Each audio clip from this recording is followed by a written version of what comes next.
Hello， 大家好，我係 Veronica 邵佩斯，我係一位兒童品格教育導師同埋司儀。Hello， 大家好，我係 Jennifer 岑幸賢，我係一位媽咪啦，同埋一位心理輔導師，歡迎大家收聽 3 o'clock。嗱，我哋今日咧就會傾下小朋友同埋情緒，小小嘅身體裏面其實藏住好大嘅感受，我哋可以點樣去陪伴佢哋一齊去度過、理解同埋接受呢啲情緒呢？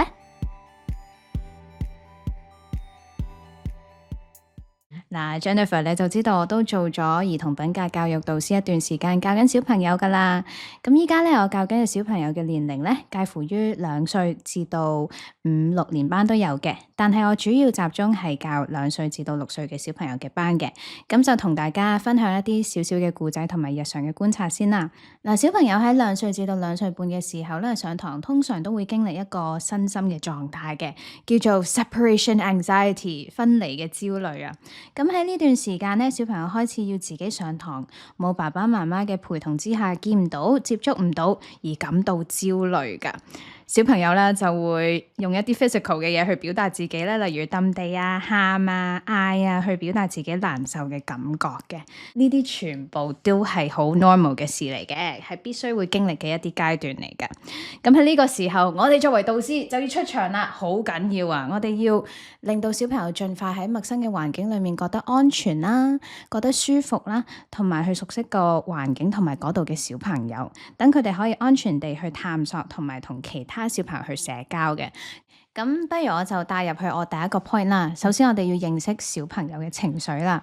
咁講到小朋友嘅大腦發展咧，其實對於佢哋咁細個嚟講好簡單嘅啫，就係佢哋先有感覺再有道理嘅。咁所以佢哋通常咧，佢哋嘅情緒咧都係會 take over 咗佢哋啦，但係冇足夠嘅語言或者思維去表達自己，就導致你頭先所講嗰啲所有嘢都係寫喺身體上啊，佢哋皺眉頭啊、扭嚟扭去啊、扭計啊，或者繃緊嘅面部情緒啦，同埋身體，咁呢啲全部都係情緒喺度講緊說話。咁大人咧可以睇下佢哋嘅身體嘅語言，作為一啲 messages。好啦，你就講到如果有 separation anxiety， 咁點算呢？咁其實咧喺屋企咧，我哋作為家長，雖然我唔係家長，咁但係我都會建議一啲家長佢哋去做好好嘅 role model 喺屋企。例如，你習慣咗某啲時候唔會喺小朋友身邊嘅，你就同佢講 OK， 媽咪會去洗手間，咁好快就會翻嚟噶啦。咁你盡量個語調語速都係帶慢少少啦，令到小朋友習慣。有時媽咪會突然間同我講呢啲嘢嘅，咁然後咧就會去一去，咁就好快翻嚟噶啦。咁當然啦，你唔好去太耐啦，除非係可能有其他原因，可能唔舒服啊，咁就揾另外一個佢都信任嘅人去安撫佢。咁佢就會覺得 OK 噶啦。咁當安撫咗佢嘅情緒嘅時候咧，就同佢講嗱，有時媽咪翻嚟啦，有時咧我哋會即係 separate 嘅喎。咁但係其實 OK 噶，因為媽咪一定會 here for you， 一定會翻嚟嘅。咁佢慢慢習慣呢樣嘢咧，佢就會覺得OK，呢啲都係正常嘅 practice 嚟嘅，係啦。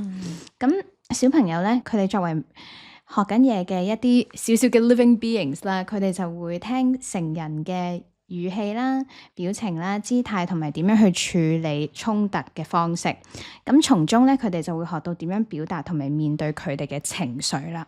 小朋友咧，其實佢哋有好多嘢咧，佢哋都係未必自己可以表達到啦。先我頭先都有講啦，我哋唔可以用邏輯嘅思維去諗小朋友嘅，都係通過佢哋外在嘅一啲發表啊、一啲表現啊。咁當我哋喺屋企有意識地去同小朋友去表達同埋相處嘅時候咧，佢哋係會感受到嘅。咁然後你頭先講嗰啲 PN 班啊，佢哋上堂，如果媽咪爹哋陪同佢哋，當然係最好啦。咁但係上到堂課裏面，咁佢哋真係要同媽咪爹哋分離啦。老師咧可以，呢個係我正常嘅做法啦，就係我會早少少出嚟同小朋友打招呼先啦，令到小朋友知道。原來呢個老師係呢個樣嘅，佢係呢把聲嘅，咁佢係幾 nice 㗎喎，盡量令到小朋友覺得OK， 我被接受啊，咁然後咧我哋就 line up 俾一啲 rules 佢，然後我哋上堂可能有一啲遊戲，有一啲 activities 就去 distract 翻佢，或者去 divert 佢個 attention， 等佢唔係集中喺幾時可以見媽咪，而係集中喺我哋要做嘅活動。頭先咧，你提及到咧，即係你話聲線啦，都好緊要啦。即係我哋可能去表達每一樣嘢嘅時候，我哋可能嘅聲線都有分翻高低。即係小朋友第一個感官就係聲線，佢哋聽咗落去睇下舒唔舒服啦。你嘅聲線係帶有權威性啊，或者你係咪想嚟準備鬧我啊？或者定係覺得好溫柔好舒服啊？我諗呢樣嘢都係好重要，同埋都有幾多嘅技巧。你講得好啱啊！其實小朋友係好清晰你嗰個意圖係想令到佢有咩感受，咁所以咧我作為老師啦，我就會 OK， 我會覺得小朋友佢哋咁 peer 佢哋嘅情緒，咁不如我就同樣地用我嘅 peer 嘅情緒去同佢傾偈。例如 OK， 我作為一個老師，我嚟到咧，我就係想令到你舒服嘅，咁我梗係想俾一啲開心嘅能量你啦，咁我就以一個開心嘅我去同佢哋講 Hi, how are you? Good morning。咦，我見到你着緊紅色衫喎，你知唔知紅色係代表啲咩啊？咁佢可能聯繫到太陽，或者係好熱，或者係蘋果，咁就喺咁樣慢慢令到佢覺得OK， 老師係想嘗試同我去交流喎，咁就慢慢咁樣去令到大家都可以有一種信任咯。其實呢個 tactics 係非常之好，我相信係做老師嚟講呢，即係好似 Veronica 咁樣呢，就會好容易可以有呢一個角色，你會知道我有呢個任務要去咁做。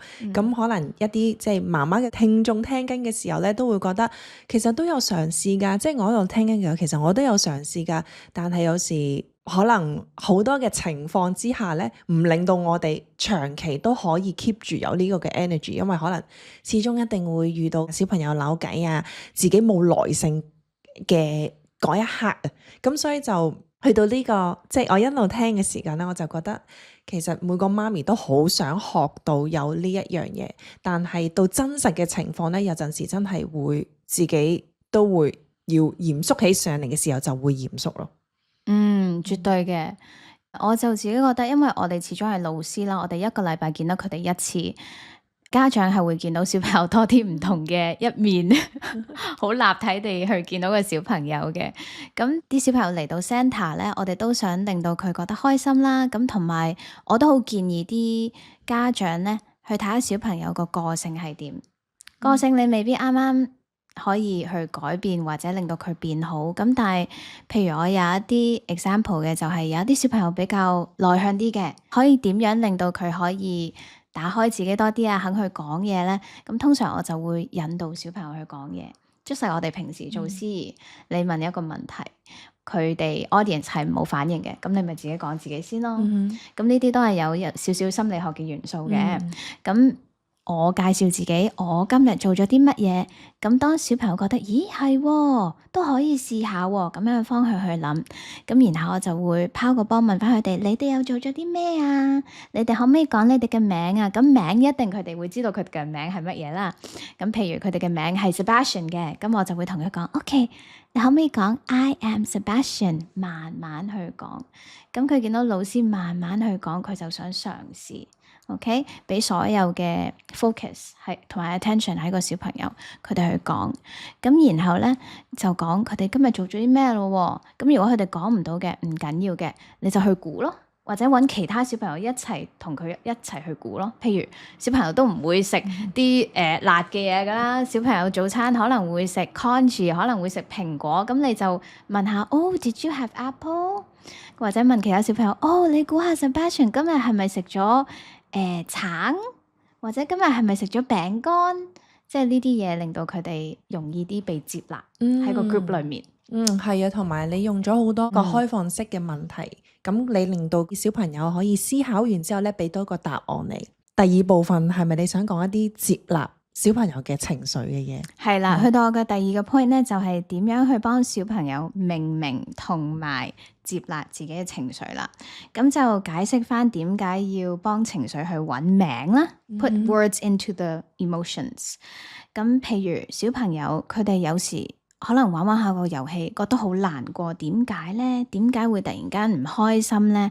咁其實咧，佢哋可能係嗰個玩具佢哋去到另外一個 playground 帶咗呢個玩具，咁有人可能攞咗佢個玩具，然後冇俾翻，去到最後先慢慢嗰個小朋友OK 我玩完啦就俾翻你，佢拎到佢翻屋企，其實嗰個玩具係帶有少少情緒落去，同埋佢有情緒嘅記憶㗎。如果家長知道發生咩事，或者如果姐姐帶佢落去 playground 玩嘅時候發現呢件事，同翻家長講，咁家長可以同佢講，原來有呢件事嘅發生，咁你有咩感覺啊？ pinpoint 佢個 emotion 先。我明白，原來你係好嬲，或者你嗰陣時有少少唔開心噃。咁點解唔開心嘅？咁佢就慢慢去表達啦。因為我哋俾咗個 word 佢啊。係啦。咁然後我哋就可以重組翻 round up 翻。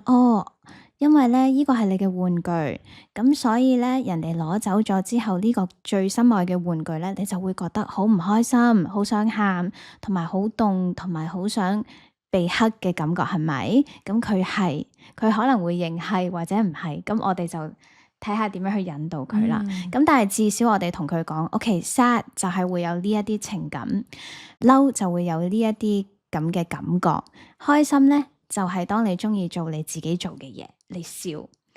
咁小朋友其實通過自己嘅內心嘅經歷咧，會 feel 到嘅。係啦，佢哋個心會 feel 到嘅。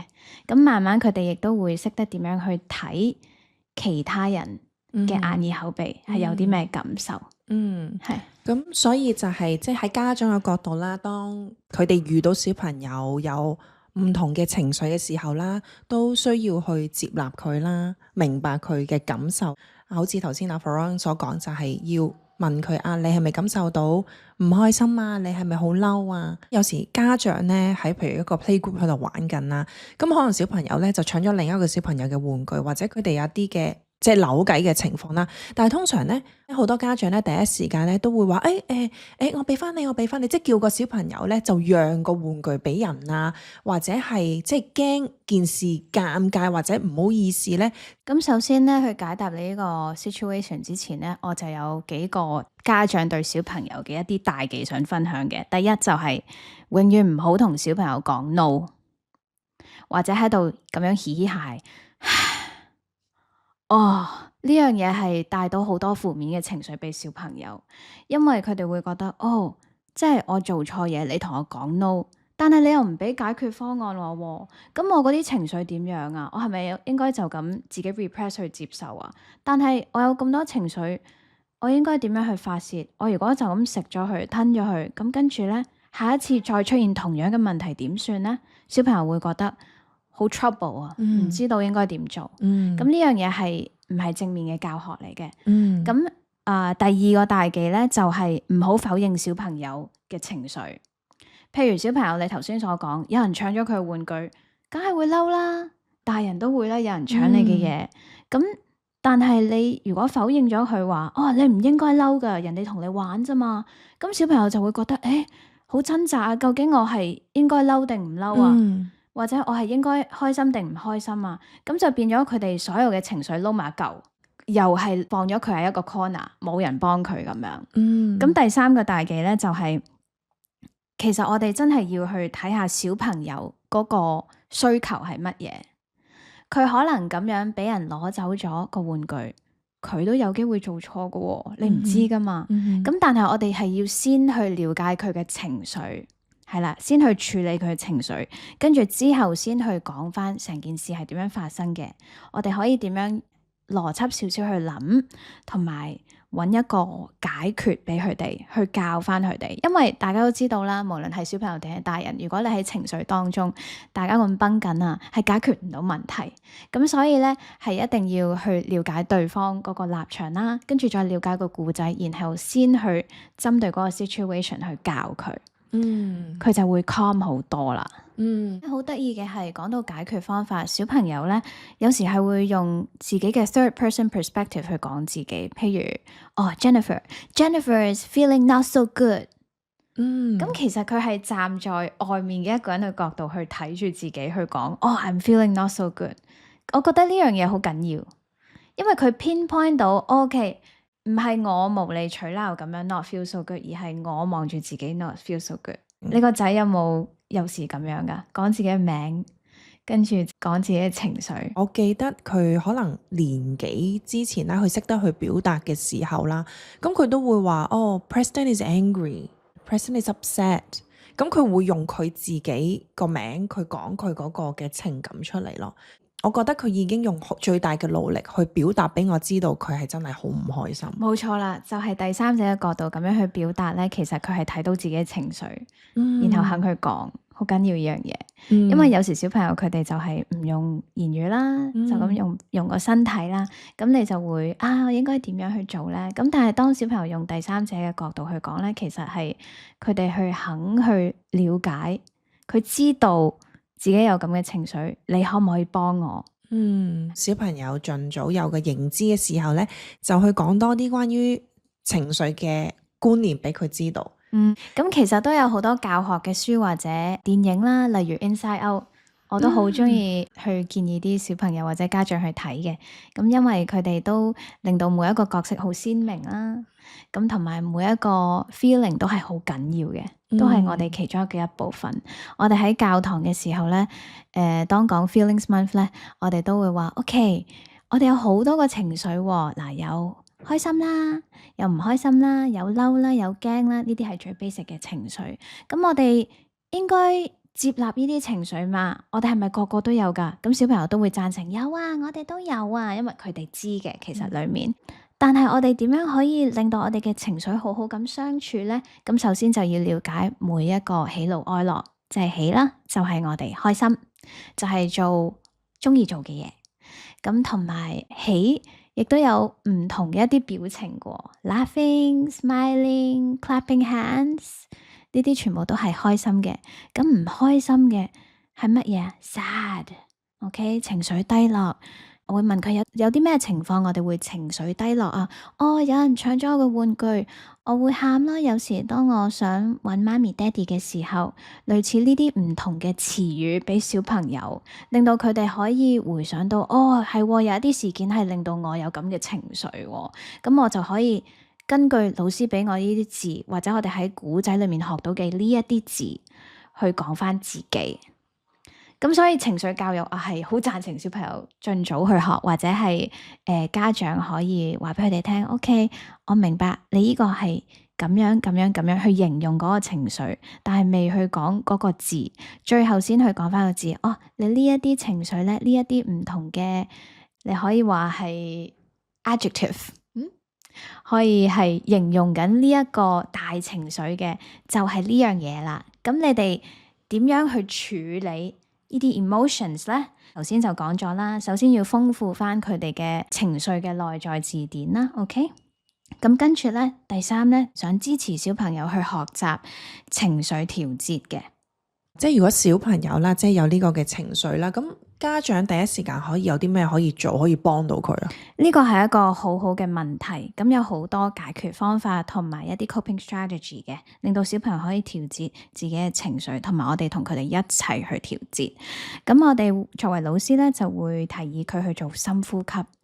深呼吸咧係人都識噶啦 ，breathe in and breathe out。有時小朋友佢哋會 breathe in 得好快 ，breathe out 得好快，我就話我哋要好似一個氣球咁樣 breathe in。breathe out， 但係如果我哋不停喺度泵好多氣會點啊？個氣球會爆炸。咁你想唔想做一個爆炸咗嘅氣球？唔想啊，係啦。咁所以咧，我哋就會教佢哋慢慢 breathe in breathe out。我就會用3個 breathe in breathe out 去教佢哋嘅。咁另外一啲 coping strategy 就會有你去做你自己中意做嘅嘢啦。會唔會令到你哋覺得開心啲啊？會。咁你去做一啲運動，去飲杯水，去瞓覺，或者如果你有一啲情緒你解決唔到嘅，可唔可以揾大人啊？你信任嘅大人去幫你，可以喎。咁佢哋每一個小朋友都有自己獨有嘅一啲方式去令自己冷靜嘅。咁所以咧，其實當小朋友有情緒咧，我覺得我哋作為大人咧，都要睇下點樣去 lead 住佢，唔可以下下有少少情緒就叫佢 time out。呢樣嘢會令到小朋友覺得 Oh no， 我每次有少少情緒就有挫敗感。咁其實咧，呢樣嘢係幫唔到啲小朋友了解自己嘅情緒同埋處理佢嘅。我哋可以借住一啲機會去 introduce 我頭先講嘅一啲放鬆嘅方法啦，令到我哋對我哋嘅心情有機會可以休息下嘅。咁所以咧，我好鼓勵各位家長咧，同埋我哋作為老師咧，一齊去合作，去將情緒教育好好咁教小朋友嘅。有一啲 quote 我想講啦，就係每一個情緒都係一啲訊息，我哋每一次嘅回應咧，都係教緊小朋友嘅一堂課。咁呢一集咧，希望各位家長咧都可以試住做一件事，就係當小朋友有情緒嘅時候，幫佢嘅感覺講出嚟，幫感覺命名出嚟，同埋好好咁陪伴佢哋喺身邊。我哋要去支持小朋友去了解自己嘅情緒，而作為老師同埋家長都要一齊去陪伴佢哋。